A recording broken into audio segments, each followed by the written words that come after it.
অনুরূপ মনে মনে সিদ্ধান্ত নিল মেয়েটির অতীত সম্পর্কে জানার। ব্যাপারটা ভাবাচ্ছে। রেভান ফেসবুকে এসেছে মিলাতের আইডি খুঁজতে, তবে এসে নতুন একটা ফ্রেন্ড রিকোয়েস্ট চোখে পড়ল। প্রোফাইল পিকচারটা ভালো মতো খেয়াল করতে বুঝলো এটা সাইফুলের বউ। রিকোয়েস্ট পেয়ে অ্যাকসেপ্ট করলো না ও, দেখেই ফেলে রেখে রাখলো। কেন জানি এই মেয়েটাকে দেখলে একটা খারাপ অনুভূতি হয়। সাইফুলদের বাসায় যতবারই ওর মুখোমুখি হয়েছিল ততবারই এমন মনে হয়েছে।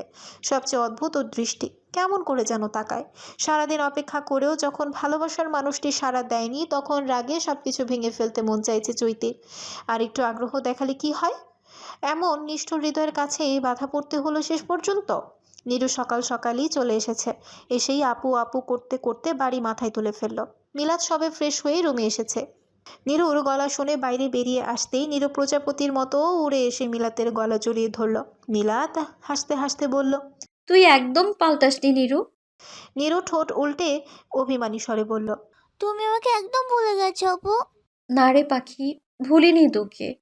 হ্যাঁ হয়েছে, আমি সব জানি, তোমাকে আর আমি যেতে দেবো না। আচ্ছা ঠিক আছে, আমি তোর সাথেই থেকে যাব। পাক্কা? পাক্কা। রুচিনা দুই বোনের কাণ্ড দেখে বললেন। তোরা দুইটা পারিসও বটে। নীরু মুখ বাঁকিয়ে বলল, মা তুমি কি জেলাস? আমি জেলাস হতে যাব কেন? না, আমার মনে হচ্ছে তুমি জেলাস, তোমার কোনো বান্ধবী নেই তাই। মিলাদ তোর আগে আমার বান্ধবী, বুঝেছিস? মানি না, মানবো না। আপু বলো তো তুমি কার বান্ধবী? মিলাদ দুই মা মেয়ের দিকে একবার চেয়ে হঠাৎ ভেঙচি দিয়ে ভেতরের ঘরের দিকে যেতে যেতে বলল, আমি শাকচুন্নিদের বান্ধবী হই না। দুপুরের খাবার খেতে বসে রুজিনা বললেন, সন্ধ্যায় একটা হলুদের দাওয়াত আছে, তোর ফুপার বন্ধুর ছেলের বিয়ে। ভাইজান অনেক করে বলেছে যাওয়ার জন্য।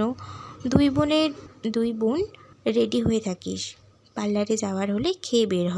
মিলাদ গাইগুই করে বলল। ফুপি আমি যাব না, তোমরা যাও। মিলাতের কথা শুনে নীরুও বাচ্চাদের মতো বলল, আপু না গেলে আমিও যাবো না। দুটোকে ঝাড়ু পেটা করলে তারপর সব ভূত নামবে। ফুপি ওরা তো তোমাদের দাওয়াত দিয়েছে, আমি গিয়ে কি করব? তো তুই আমার মেয়ে না? হ্যাঁ কিন্তু। কোনো কিন্তু নেই। ঘরে বসে বসে থাকলে আরও হতাশা বাড়বে, তার চেয়ে মানুষের সাথে মিশলে ভালো লাগবে। চট্টগ্রামে এসেছিস ঘরে বসে থাকার জন্য না, দরকার হয় দুটো প্রজাপতি ডানা লাগিয়ে উড়ে বেড়াবি, তবুও থেমে থাকবি না। আচ্ছা আচ্ছা যাবো আমি, এবার খুশি? নীরু উচ্ছ্বাসের বলে উঠল। খুশি? রুজিনা মেয়ের মাথায় গাঁটটা মেরে বললেন, কবে বড় হবি তুই? অনার্স ফার্স্ট ইয়ারে পড়ার মেয়ে এখনও বাচ্চামি যায় না। মিলাদ ফুপুকে থামিয়ে দিয়ে বলল, থাক না ফুপু, ও তো এইভাবেই সুন্দর। বিকেল 5:30টায় অফিস থেকে ফিরেছে রেভান। অন্য দিন ফিরে এসে একটু রেস্ট নেয়, তবে আজ রেস্ট নেওয়ার একদমই সময় নেই। রেডি হয়ে বের হতে হবে। একদম পিচ্চিকালের বন্ধুর বিয়ে, মিস দেওয়াই যাবে না। বাসন্তী রঙের পাঞ্জাবি, সাদা পায়জামা আর চুলগুলোকে পরিপাটি করে নিজের বাইক নিয়ে বেরিয়ে পড়ল ও। রুজিনা বেগম, নীরু আর মিলাদ মাত্রই হলুদে উপস্থিত হলো। অনেক মানুষ ইতিমধ্যেই চলে এসেছে। অনেক বলার পরও মিলাদ হলুদ শাড়ি পরেনি, ধূসর রঙের একটা মণিপুরি শাড়ি পরেছে। তবে নীরু পরেছে হলুদ আর রুজিনা বেগম অফ হোয়াইট রঙের শাড়ি পরেছে। রেভান হলুদে আসার পরই বন্ধুরা ওকে জেকে ধরলো গ্রুপ সেলফি তোলার জন্য। একে একে সবাই দাঁড়ানোর পর বন্ধুদের একটা গ্রুপ সেলফি তোলা হলো। সেলফি তোলার পর রেভান ছবিটা আপলোড করলো। তারপর ছবিটা ভালো করে লক্ষ্য করলেই দেখলো পেছনে মিলাতের মতো একটা মেয়ে দাঁড়িয়ে হাসছে আরেকটা মেয়ের সাথে। রেভান তৎক্ষণাৎ পুরো জায়গাটা চষে ফেললো, তবু মিলাতের দেখা পেল না। কিন্তু হঠাৎ স্পষ্ট মিলাতি ছিল। গেল কোথায়? সন্ধ্যায় চা হাতে নিয়ে চৈতি রেভানের আইডিতে আসলো। এখন সকাল বিকাল ওর আইডিতে ঘোরাও দৈনন্দিন কাজের তালিকায় যোগ হয়েছে। রোভান একটা নতুন ছবি আপলোড করেছে, হয়তো কারো হলুদের ছবি, কিন্তু ছবিটা জুম করেই দেখতে পেল চৈতির মাথা গরম হয়ে গেল। মিলাত, এই মেয়ে এখানে কি করছে? চৈতি ভাবলেও মনের ভুল, কিন্তু পাশে দাঁড়ানো নীরুকে দেখে নিশ্চিন্ত হলো এটা মিলাতি। রাগে অন্ধ হয়ে ফোনটা এক আছাড় দিয়ে ভেঙে ফেললো ও। তারপর পাগলের মতো চিৎকার করতে করতে বলল, তোকে মরতে হবে। তুই ওর ছবিতে আসার সাহস কি করে পাস? আমি তোকে কঠিন থেকে কঠিন মৃত্যু দেব, তৈরি থাক। রিভান দেখার আগেই মিলাত ওকে খেয়াল করে জায়গা থেকে সরে পড়েছে। ফুপু ফুপাতো বোনের সামনে এসে যদি আলাপ শুরু করতো তাহলে মুশকিল হতো। আপাতত এই লোক থেকে মুখ বাঁচিয়ে চলতে হবে। মিলাতকে না পেয়ে হতাশ হয়ে আবার বন্ধুদের কাছে চলে এলো রেভান। বন্ধুরা সব একসাথে হওয়ায় তুমুল আড্ডা চলছে। সবাই এক একজনের পদমর্যাদা এক এক রকম। এই যেমন রেভান হলো চিরকুমার বিষয়ক উপদেষ্টা, তেমনি আরও রয়েছে ছ্যাঁকা বিষয়ক উপদেষ্টা, প্রেম বিষয়ক উপদেষ্টা, লেডি কিলার রোমিও উপদেষ্টা, বাসর বিষয়ক উপদেষ্টা। এখন শুরু হবে হলুদ। প্রথমে গুরুজনেরা শুরু করবে, শেষ হবে বন্ধুদের দিয়ে। নীরু তখন থেকে মিলাদকে বলে যাচ্ছে হলুদের স্টেজের সামনে যাওয়ার জন্য, কিন্তু মিলাদ রাজি হচ্ছে না, তাই গাল ফুলিয়ে বসে আছে মেয়েটা। মিলাদের খারাপ লাগছে, তাই সে একটু ভাবলো কি করা যায়। মাথায় একটা বুদ্ধি আসতেই বলল। তোর কাছে মাস্ক হবে? নীরু ভ্রু কুচকে জিজ্ঞেস করলো। কেন? আমার এত মানুষের ভিড়ে অস্বস্তি হয়, মাস্ক পরলে এটা একটু কম লাগবে। তো এটা আমাকে আগে বলবা না? আচ্ছা মাস্ক দাঁড়াও, আমি দিচ্ছি। নীরু নিজের পার্স থেকে একটা মাস্ক বের করে দিল। এটা অনেক দিন আগে রেখেছিল, তবে পরা হয়নি। মিলাদ মাস্কটা পরার পর নীরু ওর হাত ধরে চলল স্টেজের দিকে। মিলাদ মনে মনে শুধু এটাই চাইছে যেন রেভান ওকে খেয়াল না করে। অনুরূপ আজ হাসপাতাল থেকে ফিরেছে রাত 10টায়। হঠাৎ একটা ইমার্জেন্সি পড়ে যাওয়ায় দেরি হয়ে গেছে। কলি বেগম ছেলেকে দেখেই বললেন। ক্লান্ত লাগছে রে। হ্যাঁ মা। অনুরূপ মায়ের দিকে এগুতে এগুতে বলল। যা গোসল সেরে আয়, তারপর একসাথে খাবো। তোর বাবাও খায়নি, ছেলের সাথে খাবে বলে বসে রয়েছেন।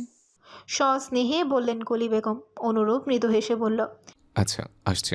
রুমে এসে মায়ের কথা মতো প্রথমেই গোসল সেরে নিল অনুরূপ। তোয়ালে দিয়ে মাথা মুছতে মুছতে ফোন হাতে নিতেই দেখলো একটা মেসেজ। সব ইনফরমেশন পেয়ে গেছি, ফ্রি হয়ে কল করিস। মেসেজটা দেখেই ভাবলো কল করবে। পরক্ষণেই মনে হলো মা বাবা বসে আছে ওর জন্য, তাদের অপেক্ষা করানো ঠিক হবে না। তাই ফোনটা রেখেই চলে গেল খাবার টেবিলে। আমিনুল হক ছেলের পাতে রুই মাছের বড় টুকরো দিয়ে বললেন। আজ আমি বাজার করেছি। কেন? আমি তো জামাল কাকাকে বলে গিয়েছিলাম বাজার করে দেওয়ার জন্য। হ্যাঁ, তোর জামাল কাকার সাথে আমিও গিয়েছিলাম। ওই বেটা মাছ চেনে না, পচা মাছ নিয়ে আইছিল। পরে আমি বেছে কয়েক দোকান দেখে বড় একটা রুই এনেছি তোর জন্য।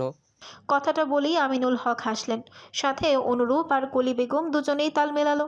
বাবা মায়ের সাথে টুকটাক আলাপ আলোচনা করতে করতে খাওয়া শেষ করে উঠতেই আমিনুল হক বললেন। তোর সাথে কথা আছে, একটু বস। কি কথা বাবা?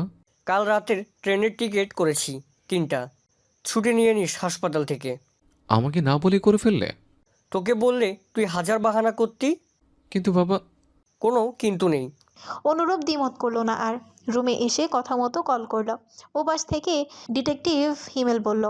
মেয়েটার নাম মিলাদ, বয়স 24, শর্ট ডিভোর্স হয়েছে।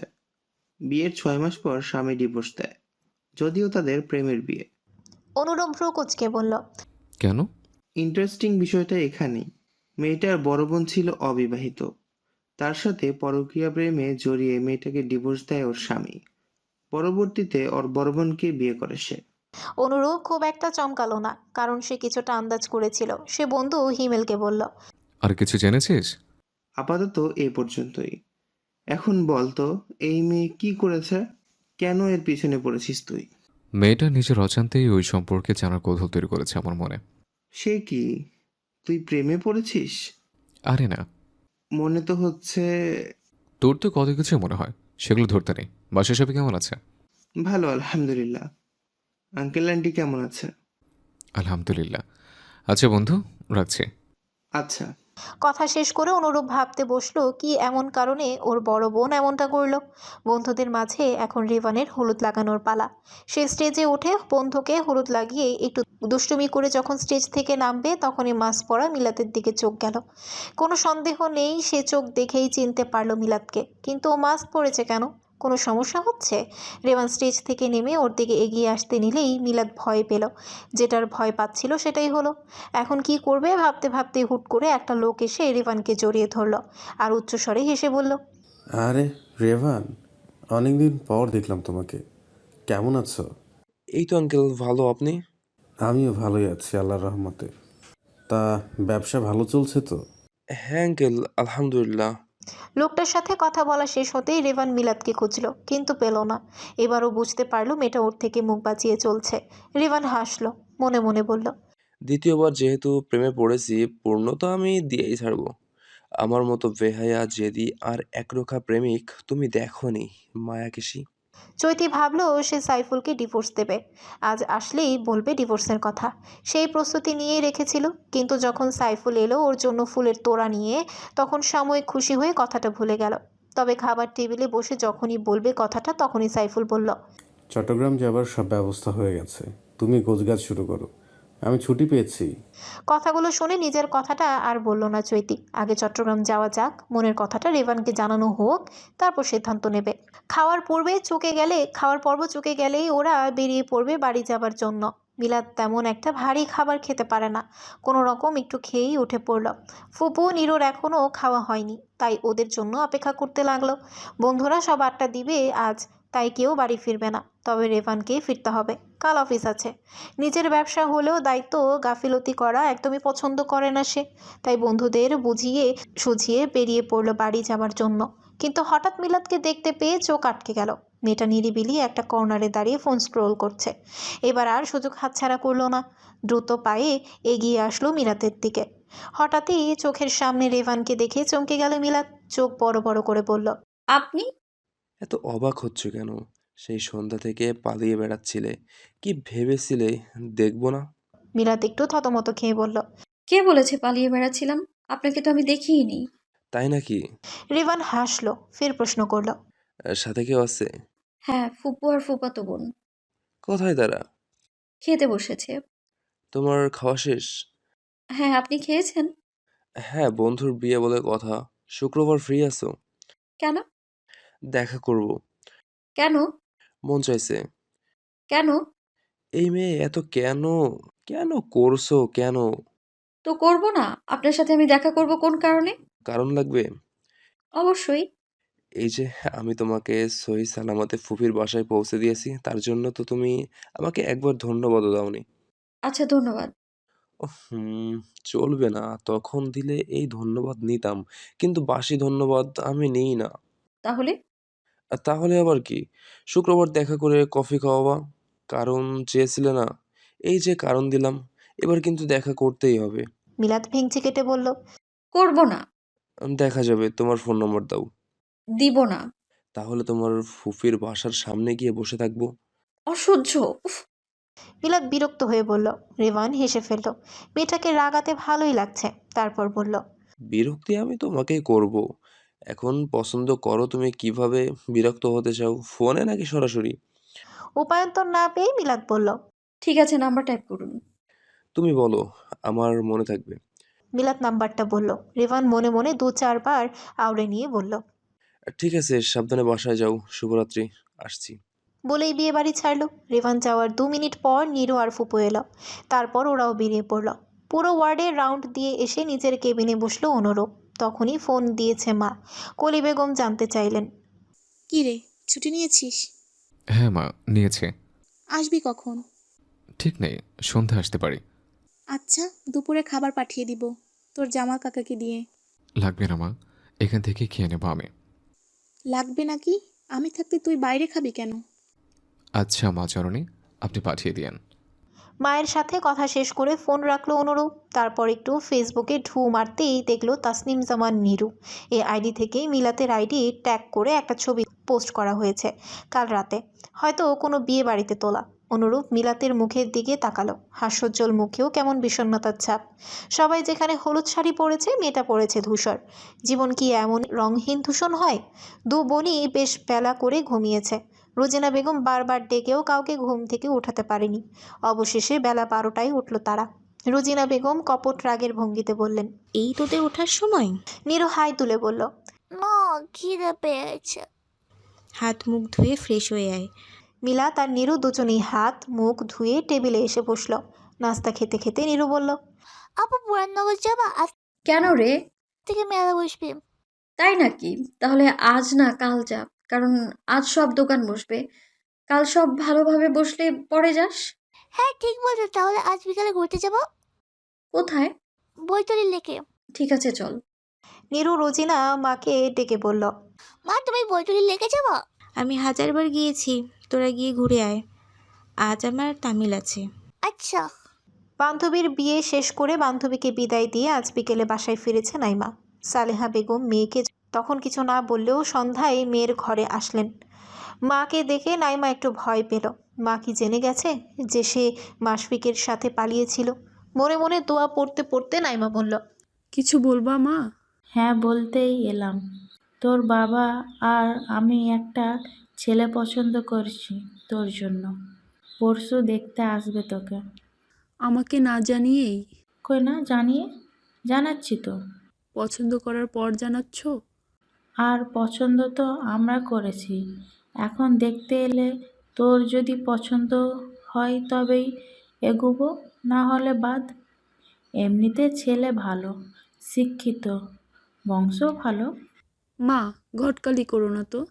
সত্যি বলেছি আমি। আচ্ছা যাও এখন। সালেহা বেগম মেয়েকে আরেকটু বুঝিয়ে চলে গেলেন। নাইমাও হাঁপ ছেড়ে বাঁচল। চৈতি মন মতো শপিং করছে নিজের জন্য। হঠাৎ ছেলেদের ঘড়ির দোকানের সামনে দিয়ে যাওয়ার সময় একটা ঘড়িতেই চোখ আটকাতেই থেমে গেল ও। এই ঘড়িটা রেভানের জন্য নিলে কেমন হয় ভেবেই থেমে থাকেনি সে। রেভানের জন্য ঘড়িটা নিয়েই নিল। ওকে ভালোবাসার কথা বলার সময় এটা দেবে ভাবতেই খুশি হয়ে গেল চৈতি। চট্টগ্রাম পৌঁছে বেশ ভালো লাগছে অনুরূপের। অনেক দিন পর নিজের জেলায় এসেছে। কাজের জন্য তেমন একটা আশা হয় না, আসলেও থাকা হয়নি বেশি। এবারও মাত্র 2 দিনের জন্য এসেছে সে, তাও আবার বাবা মায়ের জোড়াজুড়িতে।